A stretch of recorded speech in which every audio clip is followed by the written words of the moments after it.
최신 재테크 트렌드를 다루는 하우머니 시간입니다. 시장 불안감이 계속될 땐 개별 종목 리스크를 피할 수 있는 분산 투자가 중요하겠죠. 네, 최신 ETF 동향과 하반기 유망 섹터까지 알아보는 코너입니다. 오늘은 삼성자산운용의 최창규 이사와 함께합니다. 어서 오세요. 네, 안녕하세요. 한 달 만이신가요? 네, 그렇습니다. 네. 방금 코리아 세일 페스티벌 보니까 네. LG는 더 세일할 것 같은데요. LG전자. 네, 어저께 LG 트윈스가 29년 만에 우승했지 않습니까? 맞네요. 네. 그래서 아마 파격적인 그러네요. 할인 행사를 준비하지 않을까. 그럴 수 있겠네요. 참고로 저는 LG 트윈스 팬입니다. 네. 기쁘셨겠어요? 네, 기뻤습니다. 근 30년 만에 우승인가요? 네, 그렇습니다. 참. 94년에 우승하고요. 네, 어제 네. 우승했습니다. 그동안 뭐였지? 그 강팀이었는데. 네. 아니, 자 이제 공매도 이슈부터 한번 얘기해 봐야 될 것 같습니다. 시장 좀 뭐 일주일 남짓 혼란스러웠는데 네. 요것도 ETF 시장에도 영향을 줬을 것 같은데 예, 무슨 좋습니다. 예외 조치가 있었잖아요. 예, 보통 이제 사람들이 네. 그냥 일반적인 매매다라고 한다면 경제학 교과서에서는 투기 거래, 해지 거래, 차익 거래 세 가지로 구분을 합니다. 네. 공매도도 마찬가지입니다. 공매도도 투기적인 공매도, 해지 공매도, 차익 공매도 세 가지가 있을 수 있다라고 생각을 하는데요. 네. 아무래도 시청자분들께서 가장 염려하시는 부분들은 투기적인 공매도 부분에 대해서 가장 염려를 하셨을 겁니다. 좀 뭐 안 좋은 뉴스를 뭐 퍼뜨려서 뭐 주가 하락을 유도한다든지 네. 뭐 그런 약간 음모론적인 그런 내용들이 주로 투기적인 공매도와 관련이 있기 때문에 아마 정부에서도 이런 투기적인 공매도를 막기 위해서 공매도 금지를 조치를 내린 게 아닌가라고 생각을 하고 있습니다. 방금 제가 말씀드렸던 것 중에 해지적인 공매도도 있습니다. 네. 해지적인 공매도가 바로 ETF LP들이 하고 있는 그런 매매인데요. ETF LP는 리퀴디티 프로바이더, 유동성을 공급하기 위해서 항상 매도 호가와 매수 호가를 대게 돼 있습니다. 네. 근데 만약에 내가 매도 호가를 대고 있는 상태에서 그 ETF를 개인들이 사게 되면은 저는 매도 포지션에 대해서 노출이 되어 있는 거거든요. 그렇죠. 네, 그러니까 주가가 올라가게 되면은 그 매도 포지션에서 무한 손실이 발생할 수밖에 없으니까 그 ETF에 해당되는 종목이나 주식 선물을 매수해서 서로 상쇄하게 됩니다. 이게 바로 해지 거래입니다. 네. 그래서 ETF LP에 해당되는 공매도는 해지성 공매도이기 때문에 주가에 영향을 주지 않습니다. 그래서 그 부분에 한해서만 일단 공매도 규제가 내려졌지만 그 부분에 한해서만 공매도가 좀 열려 있는 그런 상황이다라고 이해를 하시면 되고요. 마지막에 차익 공매도 같은 경우에는 내가 만약에 신주 인수권, 유상증자 신주 이런 걸 보유한 상태에서 공매도를 치게 되면 나는 주식을 보유하고 공매도를 쳤기 때문에 그 주식 가격과 공매도한 가격과의 요 차익만 먹게 되는 네네. 그런 거래인데요. 이런 형태의 공매도도 있을 수 있다라는 점을 좀 말씀드려야 될 것 같습니다. 네. 어찌됐든 뭐 지난주 공매도 전면 금지 조치 이후에 그 2차 전지 관련주들 변동성이 굉장히 컸었는데 ETF 쪽도 영향이 있을 것 같아요. 특히 관련 섹터 ETF들 많이 상장되어 있잖아요. 네. 그러니까 이제 LP 입장에서 저도 LP 역할을 예. 해온 적은 없습니다. 그냥 증권사에서 근무를 하긴 했지만 LP는 파생영업팀에서 주로 하기 때문에 제가 정확한 메커니즘까지는 모르지만 아마 2차 전지가 지금 16개 ETF가 상장되어 있거든요. 네. 변동성이 크게 된다면 뭐 예를 들어 ETF 매도 호가, 매수 호가를 댄 상태에서 뭐 예를 들어서 주가가 급등하게 되면 계속 매도 호가 쪽에서는 체결이 되지 않습니까? 그럼 저도 그 ETF 2차 전지 ETF에 해당되는 종목을 사야 되기 때문에 네.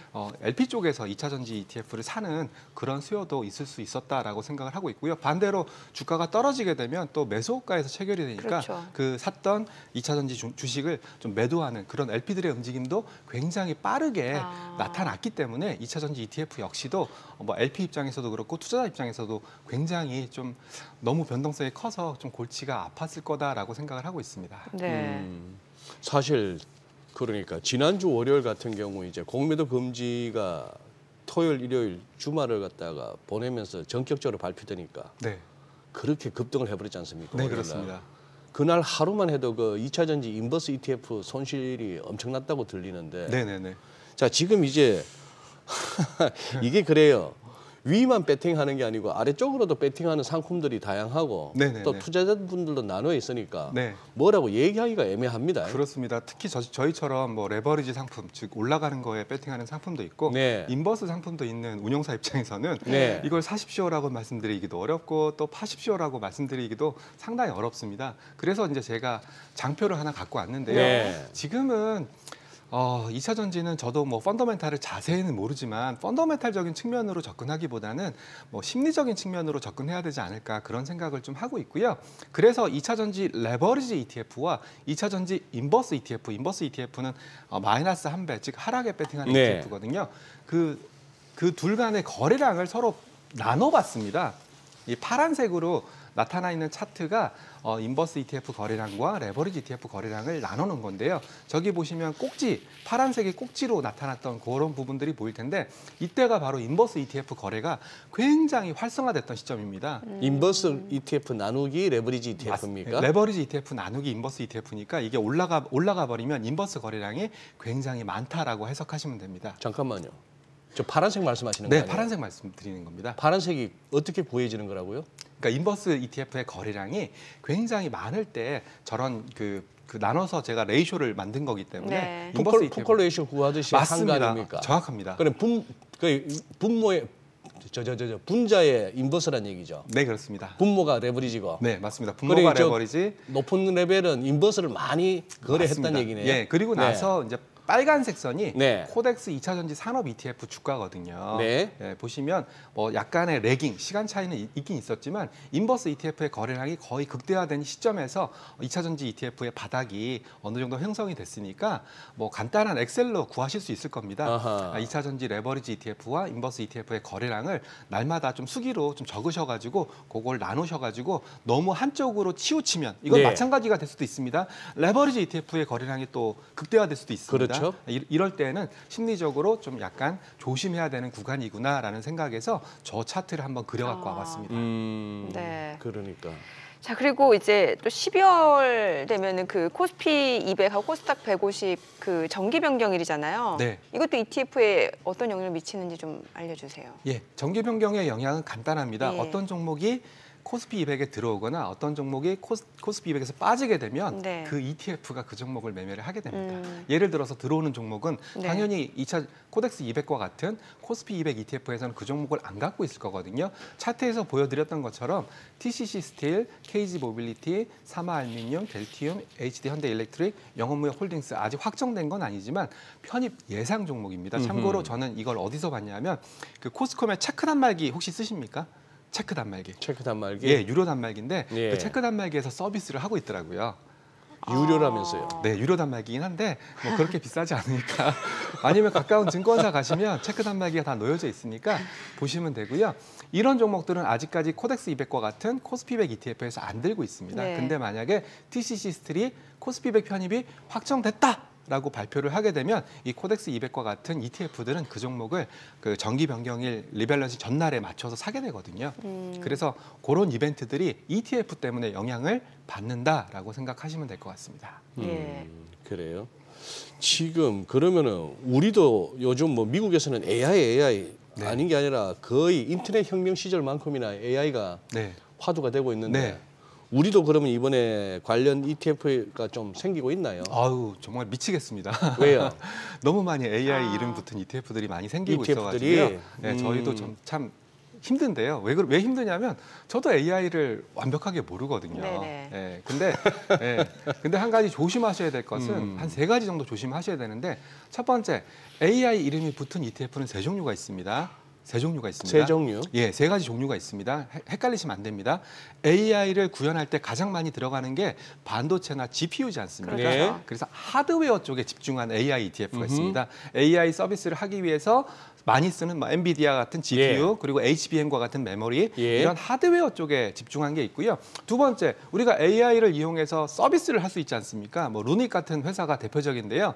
인공지능을 이용해서 뭐 엑스레이를 판독한다든지 이런 AI를 활용해서 소프트웨어적으로 접근한 그런 ETF들도 있습니다. 네. 그러니까 소프트웨어 회사들이 주로 거기에 해당되고요. 어도비, 포토샵 같은 이런 아하. 회사들이 최근에 네.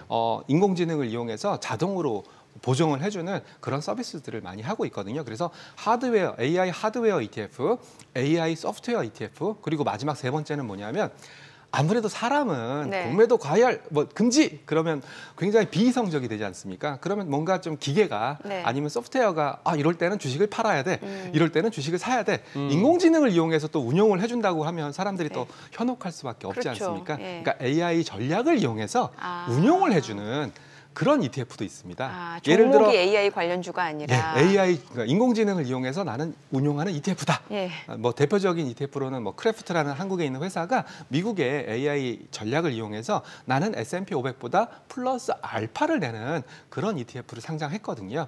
그래서 AI 인공지능 전략을 활용해서 운용을 하는 그런 ETF도 있을 수 있으니까 AI 하드웨어, AI 소프트웨어, AI 운용 전략 어렵죠? 아니요. 아, 어렵지 않습니까? 저는 지금 굉장히 감동받고 있는데 네, 우리 최창규 이사님 정도의 그 언변과 네, 뭐 설명력이면은 네, 아침 개장 무렵에는 SBS 비즈, 네, 그다음 저 다시 또 여의도 쪽으로 가셨다가 뭐 네. 어디 한 군데, 네, 네, 네. 그러고 또 뭐 서울역 근처 가서 한 군데, 이렇게 하루에 한 서너 군데, 네. 그리고 또 유튜브도 한 두어 군데, 그래서 하루에 한 대여섯 번 네. 이런 내용으로 계속 얘기하면서 AI 종목 한 서너 개 가지고 네. 이거 그냥 한 3년만 묻어두세요 하면은 아, 아저씨 되세요. 아, 그러면 AI 아저씨 되는 그렇게 되는 건가요? 거야. 네. 대박 나실 거예요. 네, 알겠습니다. 책도 하나 쓰시고. 네, 참고하도록 하겠습니다. 뭐 그래서- 알아야 뭐 네. 꼭 그 업계에 있어야 되는 것도 아니고. 네, 네, 네. 그 정도면 돼요. 네. 충분합니다. 네, 그래서 이제 네. 삼성자산이랑 이제 미래자산에서 AI 이제 장비, 예, AI에 해당되는 장비에 또 집중한 ETF가 뭐 조만간 상장할 예정이니까 뭐 언론 기사에 이미 나오네요. 나왔고요. 삼성자산운용에서는 코덱스 AI 반도체 핵심 장비.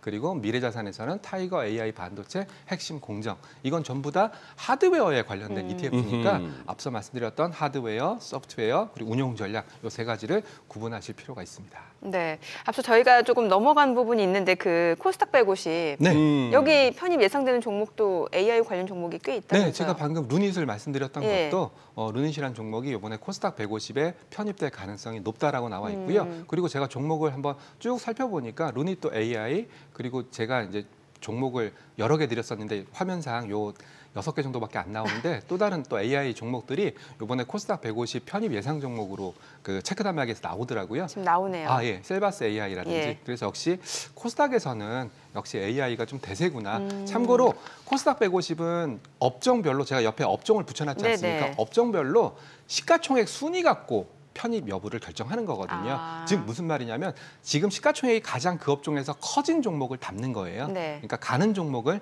담는 방식을 취하고 있으니까 AI 쪽에서 모멘텀이 굉장히 살아있다라는 그러네요. 뜻으로 해석하셔도 됩니다. 네. 사실 근데 어떤 종목은 또 이름만 AI 아닌가 싶을 정도로 사실 어려워요. 네네네. 그래서 좀 AI 관련 ETF 투자할 때 좀 주의할 점도 있을 것 같은데요. 그러니까 저는 이렇게 말씀을 드려요. 저도 이제 앞서 서두에서 제가 AI 전문가는 아니다라고 말씀을 예. 드렸던 것처럼 저희 ETF에 편입된 종목을 PDF라고 해서 보실 수가 있어요. 예. 이거는 증권사 HTS나 이런 데 ETF 현재가 들어가시면 종목을 보실 수가 있는데 수많은 AI 종목이 있을 수 있지만 이거는 삼성자산운용이 ETF, AI ETF에 선정했으니까 삼성자산의 기준에 맞는 AI 종목이구나. 그래서 그걸 참고하시면 그래도 좀 도움이 되실 거예요. 네. 물론 저희가 놓치는 아니면 시가총액이 너무 작아서 늘 수 없는 그런 AI 종목들도 있을 수 있겠지만 삼성자산운용이 AI ETF를 만들었을 때 그 ETF에 들어가 있는 종목들을 좀 참고하시면 이런 기준으로 뽑았구나. 이런 게 AI구나라는 좀 가이드는 될 수 있으니까 너무 이제 좀 소위 말하는 잡주? 잡주는 아닌 종목들로 엄선해서 저희가 담았으니까 그걸 참고하시면 도움이 좀 되실 것 같습니다.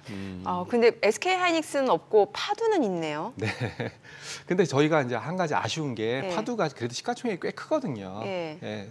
기술 특례로 상장을 했고 저희는 시가총액 방식으로 좀 그 종목을 스크리닝을 먼저 합니다. 그러다 보니까 그 종목이 기술력이 있어? 없어? 진짜 기술력이야? 그런 건 저희 같은 운용사들도 세밀하게 판단하기가 좀 어렵거든요. 일단은 시가총액이 커지면 그거는 시장에서 어느 정도 이 회사는 기술력이 있어라고 함의를 준 거기 때문에 이게 바로 시가총액 방식의 가장 큰 함정이라고 하실 수도 있습니다. 그러면 만약 그 사이에 지금 오늘 같은 경우 파두가 또 조정을 많이 받고 있잖아요. 네, 그래서 이제 시가총액이 규모가 떨어지면? 떨어지면 이제 제외되게 됩니다. 그러네요. 그런 과정을 거칠 수밖에 없으니까 그런 것도 좀 참고를 해주시면 좋을 것 같습니다. 네네. 그렇죠. 뭐 자산운용사가 그 일일이 다 알기에는 네네네. 그렇죠. 기업.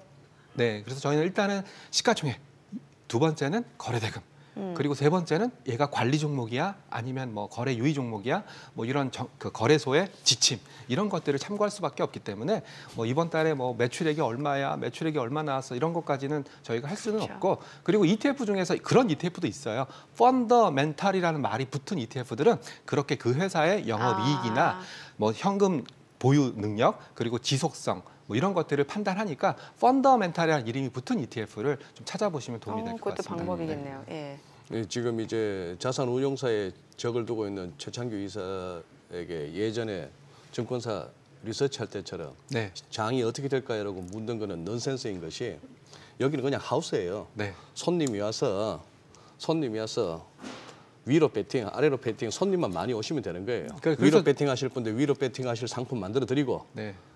뭐 아래쪽으로 배팅하고 싶으시면 아래쪽으로 배팅하시라고 네. 필요한 상품은 만들어 드립니다. 네, 그래서 제가 이제 가장 많이 받는 질문 중에 하나가 장을 좋게 보나요, 나쁘게 보나요, 뭐 어떤 걸 밀고 있나 이런 질문들을 가장 많이 받는데요.